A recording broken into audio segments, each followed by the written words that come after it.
sticking out of my head. That's right.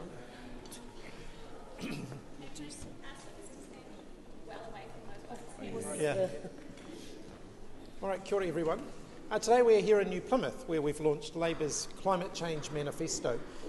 In government we have been absolutely committed to reducing New Zealand's greenhouse gas emissions and tackling the challenge of climate change.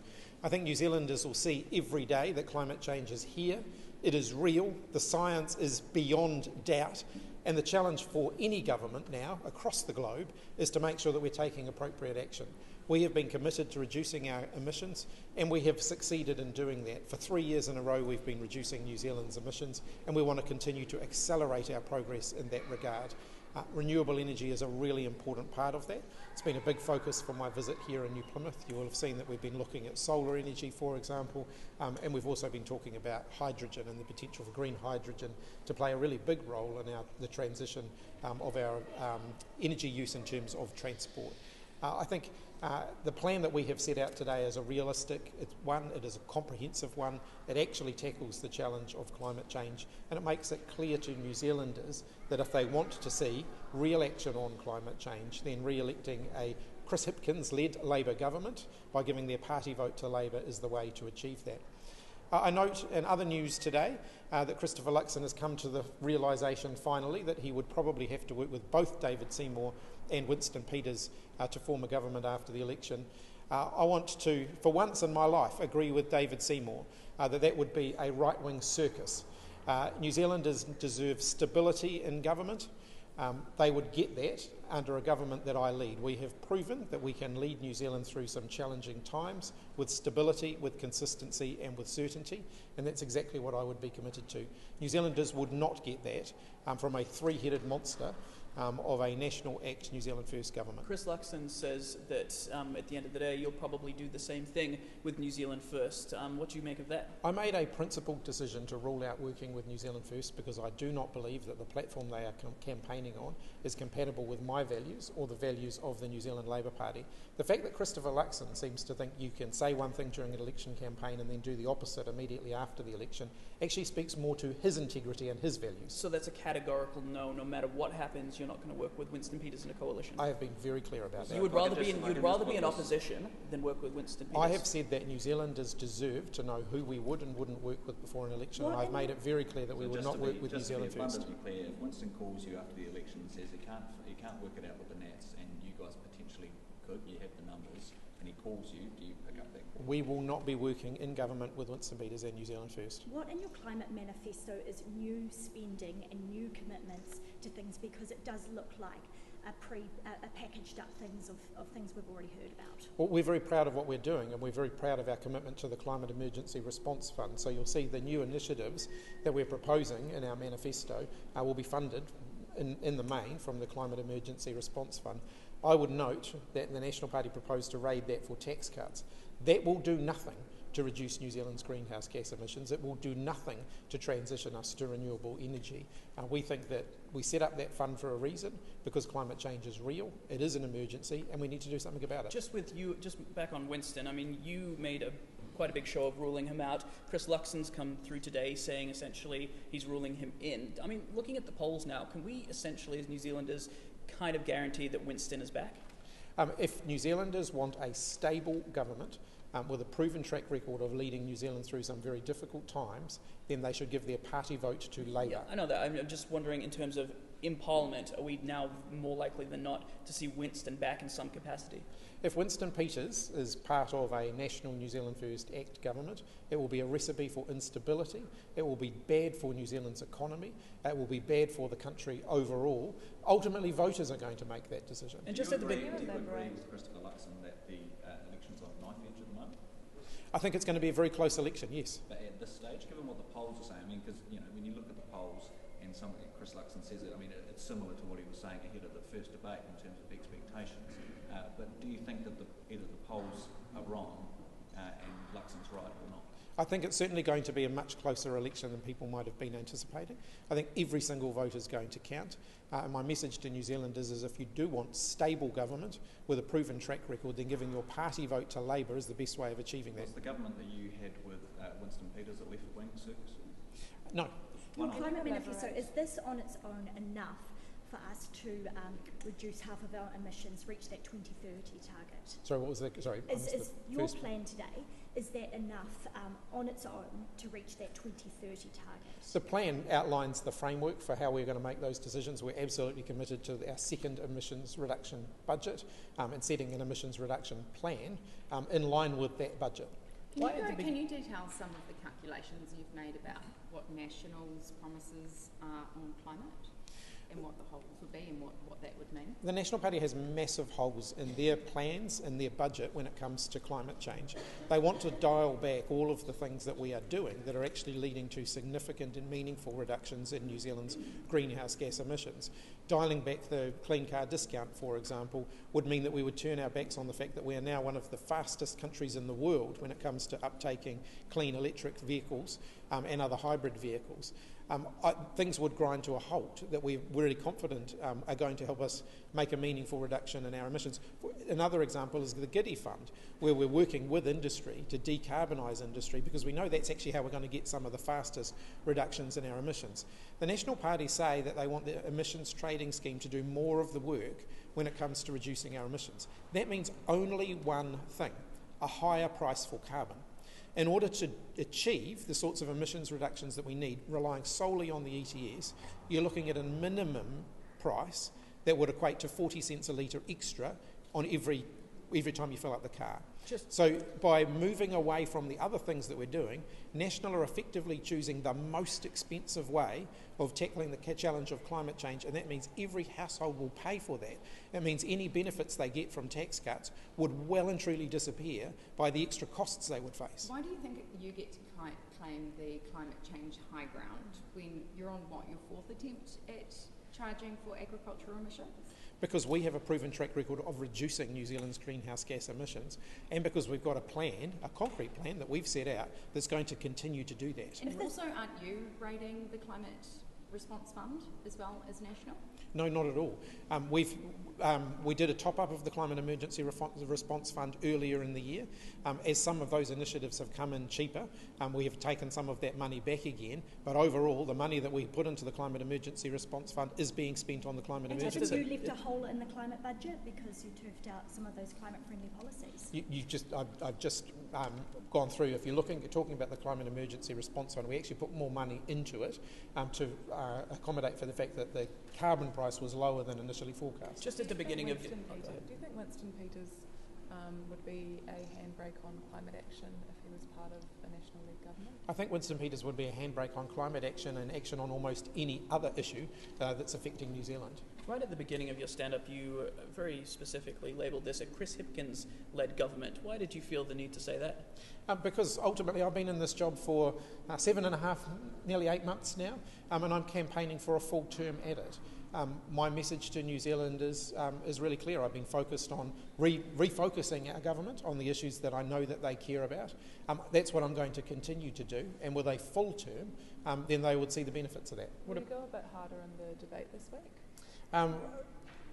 It's another 48 hours to go, but you'll be able to form your own judgment after that. Will there be a significant shift in strategy on your part, would you say? I've been really clear from the beginning of this campaign that my focus on the campaign is getting out there and talking about what we will do and talking about what the risk of a change is, and that hasn't changed. Just in terms of some of the locations you've visited, I mean, it's a bit of, we've seen in previous campaigns there's been a lot of walkabouts, a lot of meeting lots of members of the public, whereas you're more, today you were visiting businesses in pretty contained places instead of going out and meeting people on the coalface. Is that a deliberate choice by you? Not necessarily. I mean, we'll certainly do more walkabouts, but there have been a few challenges to the ones that we've done so far, but there'll still be more of them. So those challenges being people... Those actually do tend to happen in the last few weeks of the campaign rather than towards the beginning of the campaign. I know everybody remembers them as the iconic scenes from the 2020 campaign, but they did tend to happen in the last few weeks rather than right at the beginning. And you called National Act and New Zealand First a three-headed monster, but if you were trying to get into government, you'd need Te Pāti Māori and the Greens. I mean, are you not sort of the same side of a different coin? And all three parties have a track record of working constructively together. On the previous topic, how are you confident that you're getting, I suppose, the most up-to-date information on how the public are feeling if you're not doing, the usual kind of walkabouts? I know that you said that they happen towards the end, but how can can you be assured that you are assessing the public sentiment correctly at the moment?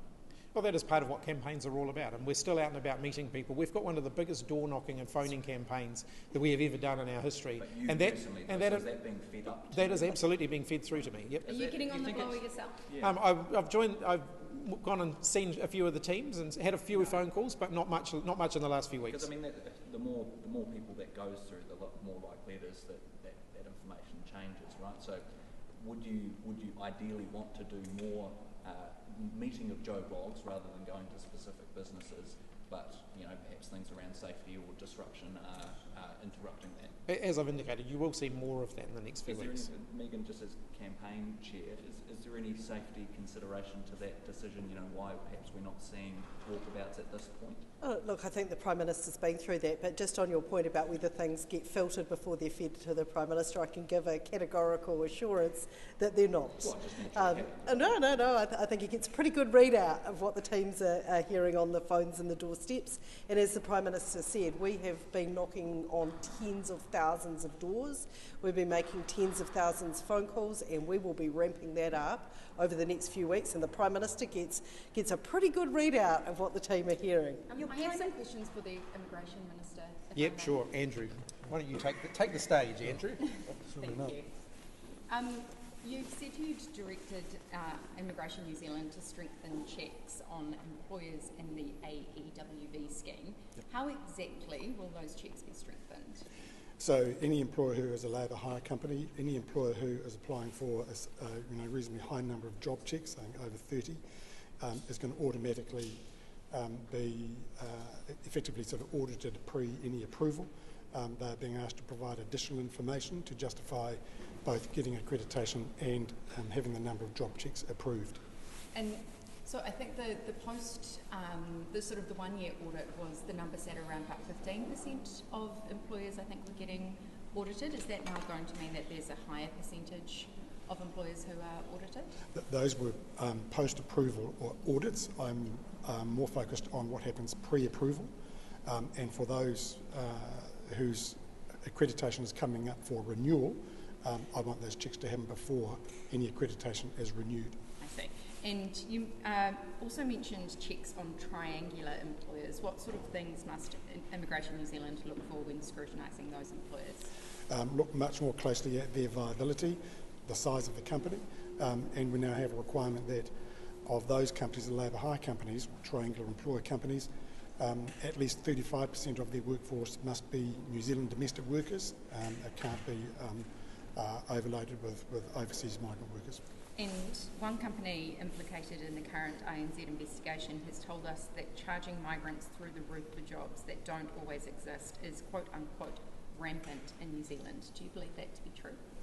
Well, we know it is true in some cases. If employers are doing that, then they're almost certainly committing a criminal offence. That is why we have a number of investigations underway into a number of employers. And some of those investigations are involving both immigration and police.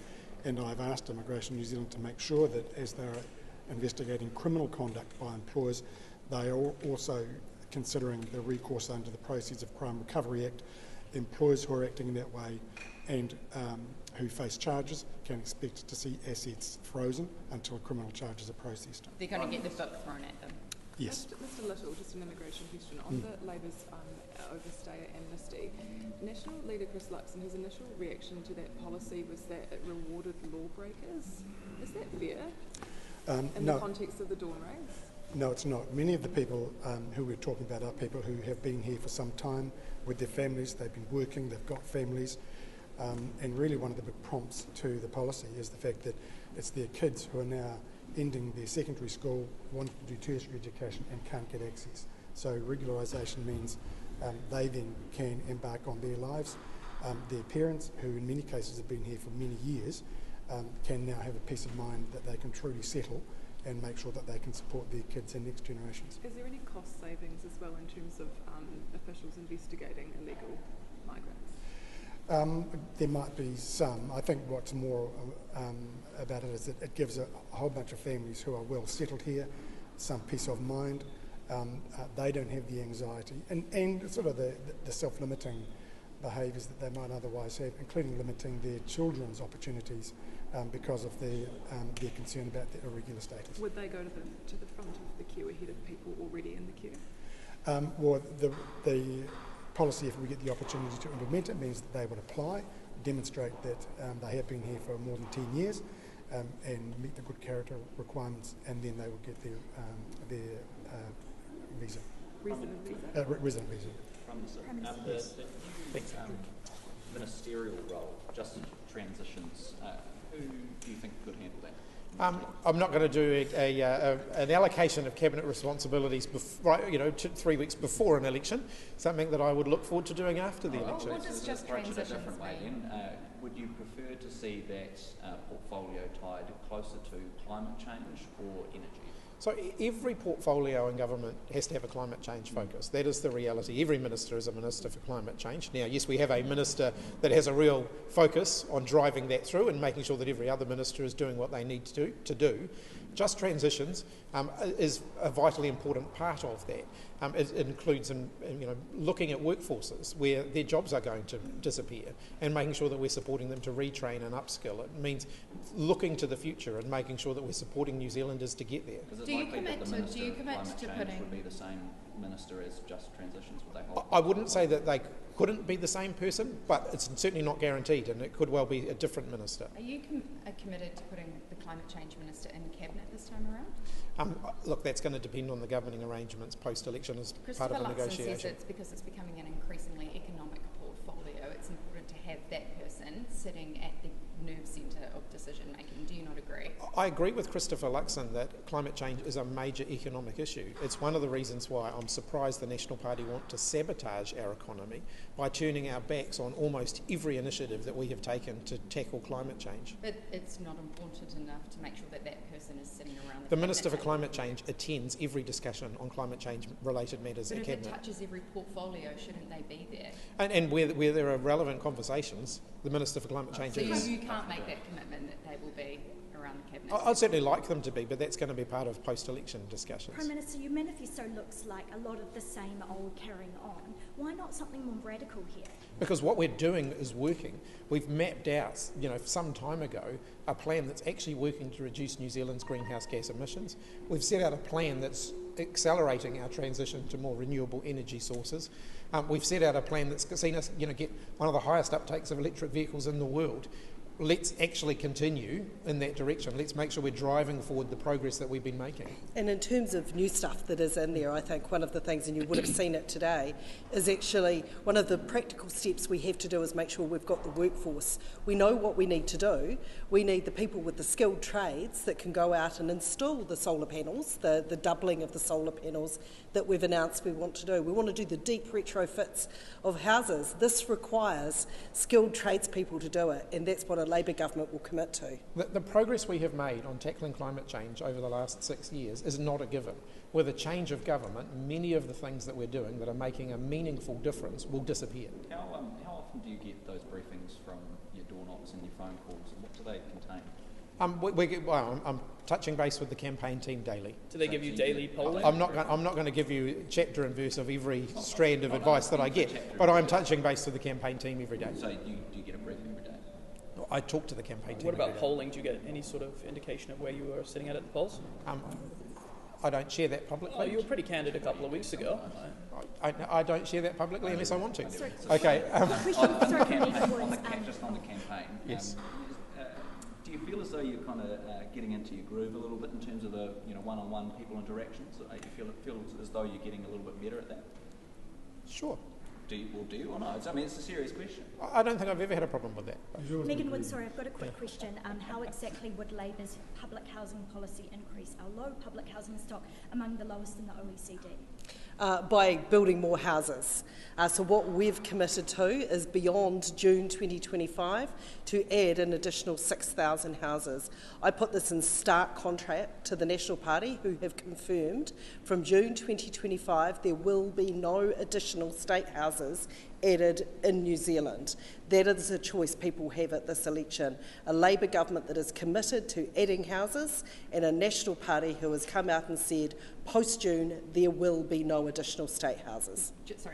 Just hot off the press, National says that Labor is spreading misinformation on climate change because you're claiming that they haven't announced any climate policy. What's your response to that? Well, they've announced... Are you spreading misinformation? No. It's a bizarre claim. Are they stating what their climate policy is? Yeah. Their Electrify New Zealand policy, for example, to double New Zealand's renewable energy, their EV chargers network. Next thing you know, Christopher Luxon will be touting the fact that he's doing recycling in order to try and tackle climate change. That was the same claim. The reality is we've set out today a comprehensive plan to tackle climate change that includes every aspect of the climate challenge. You also literally said... just on that, electrifying New Zealand is not a decarbonisation plan. We already have up to 90% renewable electricity. What the National Party are walking away from is how it is that we work with industry to move them off burning fossil fuels and industrial use and onto clean renewable energy. That is the bit that they're walking away from. And the EV charger stuff is happening anyway. In fact, there was money in this year's budget for the rollout of an EV charging network. We are not seeing anything from the National Party which will reduce emissions in New Zealand, and we're still waiting to hear how they're going to fill the hole of the emissions, all the programs that they're slashing that do cut emissions. So just to be clear, has Labor said that National hasn't announced any climate policy? I don't think so. So you don't think you have? I'm happy to check. Mr Hipkins, I was talking to a Carterton sheep and beef farmer yesterday, Yes. who said that he feels the Labor government's gone too hard on farmers. There's too much red tape, there's too much regulation. He wanted more carrot, less stick. Has Labor been too hard on farmers? We've been absolutely focused on supporting our farmers to make a transition to more sustainable farming. We have to recognise that their access to international markets for their products is actually going to depend on us staying at the forefront of being the world's most sustainable food producer. We can't simply say we're just going to back off that to give farmers a break, when actually that could erode the market access that they have at the moment. What's your message then to that farmer that says, Labor's lost the plot on this stuff? Well, we've been working through Hawaka Ikanoa in partnership with all of the relevant stakeholders in the farming sector to put a price on agricultural emissions, because we do see it as vitally important to New Zealand's future as a sustainable food producer. We don't think that just burying our heads in the sand and saying we'll worry about that next decade is actually a responsible thing to do, and I don't think it's in farmers' economic interests for us to do that either. We hear from our local candidate here. Glenn. Sure. Step on up. Thoughts on how you're going? How are you shaping up ahead of October 14? Fabulous, yeah. I've been working hard for the last 3 years and during the campaign. Out 6 hours yesterday down Opanaki with our team door knocking. What was the response? Really positive. We keep hearing things around what we're doing. We're going in the right direction. Have you done any polling? No, we don't do. The poll is the poll on election day. We're really committed just to charging ahead and continuing to hold the seat. It's been a red seat in previous terms. It'll continue to be a red seat come October 15. What gives you that confidence? I've just done the work on the ground, been at the grassroots level for 3 years and years before that in my work here in Taranaki. So more based on the local side rather than the Labor Party as a whole in terms of what it's done in government? I think the Labor government's has had huge investment here in Taranaki. Looking at our roading infrastructure, whether you're going north or south, safety improvements, look at Mount Messenger bypass that's happening. Also looking, of course, around our decarbonisation and our energy province. I'm really excited about Taranaki holding that mantle of being the energy province for years to come, but it's the clean energy province. You look at what's happening with offshore wind, look what's happening with green hydrogen, look what's happening with solar. There's so much going on here. I'm really confident that people are seeing that. And 3 years ago we door knocked. We had, there were questions about oil and gas. I've not had one question on the doorsteps this election around oil and gas because people all see the future and what's possible. Did the ban hurt the economy here? The economies continue to go well. Our economy continues to grow here in Taranaki, so we're doing well. Cool. Thanks, everyone. All right. Thanks all. All right. Keep